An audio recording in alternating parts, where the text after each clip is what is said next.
Rayu, selamat malam teman-teman yang dimanapun teman-teman berada. Semoga kita semua diberi kesehatan dan dapat diberi rahayu, wilujeng, keselamatan buat kita semuanya oleh alam semesta. Rahayu. Nggih, Mbak E, saking pundi? Kulo dari Ponorogo. Ponorogo. Perkenalkan namanya siapa, Mbak? Nami kulo Umi. Umi. Nggih. Wonten napa? Monggo. Ini mau menanyakan tentang pendidikan. Aku duduk menteri loh, Mbak. Bukan menteri loh saya, tapi ya sak isoku lah ya. Sak bisaku ae. Piye. Ngeten. Kan di Ngapa sampean kok takoki kok mending pendidikan kok ndak yang lain, alasannya apa? Karena itu sangat penting bagi saya. Pentingnya karena dua anak saya kan masih di usia pendidikan yang sekolah umum itu. Jadi nanti itu akan sedikit banyak membantu saya untuk memutuskan anak saya harusnya begini. Ngeten. Kan selama ini kebanyakan rata-rata kan anak sekolah itu dari playgroup, TK, SD, SMP, SMA itu udah berapa tahun tuh? 12 tahun lebih nih. Untuk pendidikan yang selama itu, kenapa yang berguna bagi kehidupan mereka setelah sekolah itu sangat sedikit. Yang bisa intinya dicakne gitu loh. Dicakne dalam kehidupan mereka itu cuma berapa persen gitu. Itu karena kesalahan kurikulum, kesalahan pengajaran, atau kurangnya kemampuan dari siswa sendiri untuk memaksimalkan ilmu mereka. Ngoten mawon. Ngono tok. Nggih. Iki kudu dijawab. Gini loh, Mbak.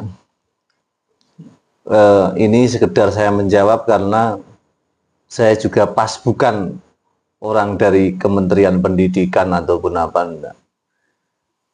Memang di zaman ini kita lihat, kita analisis pemikiran kita. Itulah awal bagaimana negara kita itu tidak bisa memiliki pendidikan yang baik. Dikarenakan banyak teman-teman kita itu dia bekerja di kependidikan sebagaimana guru, dia hanya seorang pendidik dan dibayar oleh negara. Karena pentingnya suatu pendidikan itu karena sangat berpengaruh kepada pola pikir generasi bangsa. Ini yang seharusnya memang dipikirkan oleh kepemerintahan terutama. Bukan hanya untuk membuka kurikulum materi pendidikan, tapi dampak dari materi ini seperti apa? Ini yang harus dikedepankan. Kalau enggak, itu hanya nanti jangan hanya menjadi suatu kebijakan negara yang jadinya seperti ini memang. Kependidikan negara yang diatur oleh negara itu sendiri, oleh kementerian, dan menjadi kurikulum, tapi tidak ada peran yang sangat mempengaruhi di ruang kehidupannya. Akhirnya pendidikan itu secara kita memang sadar, pendidikan itu hanya formalitas. Bukan menumbuhkan suatu pola pikir, cara kita untuk berpikir, untuk mengambil keputusan. Enggak. Inilah kelemahannya. Nah, yang dinamakan pendidikan yang berkualitas, itu seharusnya itu mengedepankan cara-cara pempraktekan dalam kehidupan sehari-hari. Cara kita seperti apa?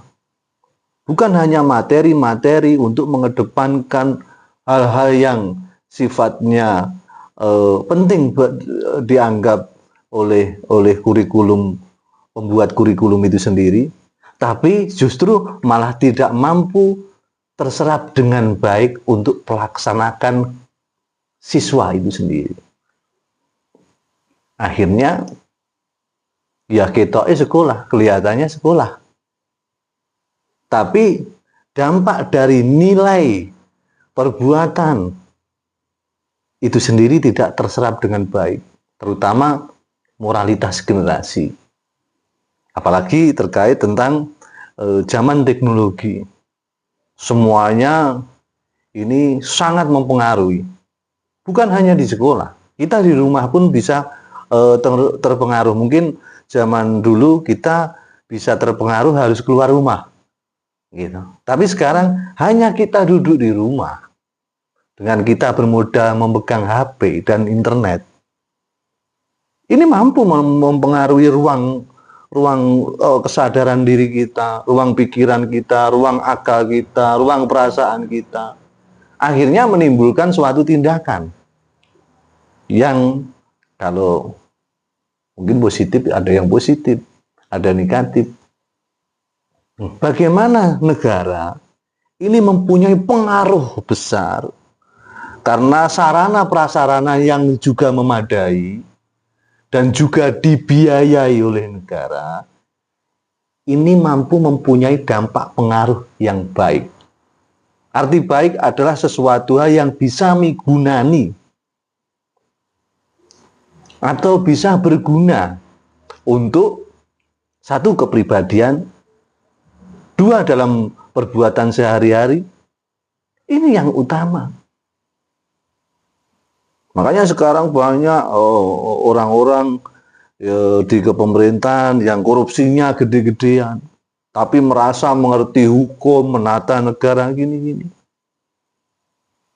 Apa dulu mereka kurang pendidikan? Enggak. Dia juga mengenal pendidikan.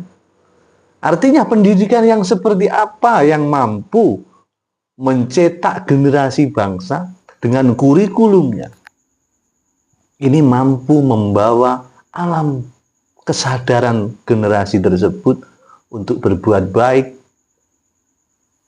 Nanti di saat dia menjadi kepala desa atau menjadi DPR atau menjadi apapun atau menjadi dokter, dia mampu untuk bisa mengenal kesejatian arti hidup. Itu dikenalkan, diutamakan, apalagi ada Pancasila. Bukan hanya dikatakan Pancasila ketuhanan yang Maha Esa, kemanusiaan, dan bla. Enggak. Bagaimana ketuhanan ini memang bisa tercapai dan bisa dipahami, dan cara pelaksanaannya bagi kita umat agama yang berbeda-beda. Bagaimana kemanusiaan ini dari segi sama manusia, lingkungan hidup, kita tidak buang sampah sembarangan. Ada enggak di ajaran sekolah? Jangan buang sampah sembarangan, karena bumi kita juga bagian dari diri kita.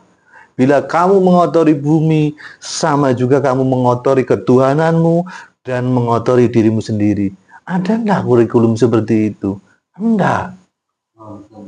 Akhirnya semuanya pendidikan walaupun tertata begitu baik, tanpa keterangan yang baik tentang penjelasan hubungan semesta dan diri kita, semuanya omong kosong. Saya tidak bermaksud untuk tidak mempercayai pendidikan, tapi lebih cenderung kepada ayo kita bersama-sama saling peduli terhadap sesama dan menggunakan cara-cara yang benar-benar mampu untuk diserap dan dipahami dan sesama bisa migunani ke seluruh kehidupan. Ini inti dari pendidikan. Masalah nanti dia akan terjun di bidang apa, kalau kesadaran itu bagus, ketuhanan itu bagus, kemanusiaan itu bagus, pasti keadilan dan seterusnya sampai kerakyatan, kebijaksanaan akan dengan tumbuh dengan baik. Bukan kita mengharap kesempurnaan itu sempurna semuanya, tapi supaya setara. Siang, tidak siang toh, tidak hanya siang. Malam, tidak hanya malam. Itulah pentingnya suatu pendidikan. Yang kita inginkan adalah pendidikan yang benar-benar mampu untuk membawa ke arah masa depan perbuatan hidup sehari-hari. Sing nelayan biar dia konsisten dan baik di dalam cara nelayan. Yang petani juga iya. Jadi orang baik, orang bijak itu tidak harus berkedudukan tinggi. Inilah fungsi dari kesetaraan dan fungsi arti sebagaimana manusia. Jadi arti Jawa, orang Jawa itu iso Jawa karo konco, Jawa tonggo, Jawa sapa ae, Jawa karo sepadane makhluk. Itulah yang dinamakan wong Jawa. Kalau yang sudah seperti itu bisa disebut orang Jawa yang sudah tercerahkan, bisa memayu hayuning pribadi, hayuning swasana, hayuning keluarga, bisa memayu hayuning semesta. Berarti kurikulumnya itu yang harus dirubah lagi. Pola pikir seseorang yang membuat kurikulum lah. Pola pikir yang membuat kurikulum itu sendirilah yang harus dibenahi. Nah, itu tugas siapa untuk membenahi? Sama nyindir, ini disoting. Berarti sampean itu nyindirnya masuk nyindir Pak Menteri kan? Tapi ya enggak masalah, mungkin ya memang kita semuanya tujuannya kan saling mengingatkan. Bukan kita menyalahkan siapapun. Kalau kita berpikir tentang pendidikan, kita itu tidak hanya mampu memberi pendidikan kepada anak di saat di sekolahan, tapi kita sebagai orang tua berperan sangat lebih penting daripada guru itu sendiri. Kan itu.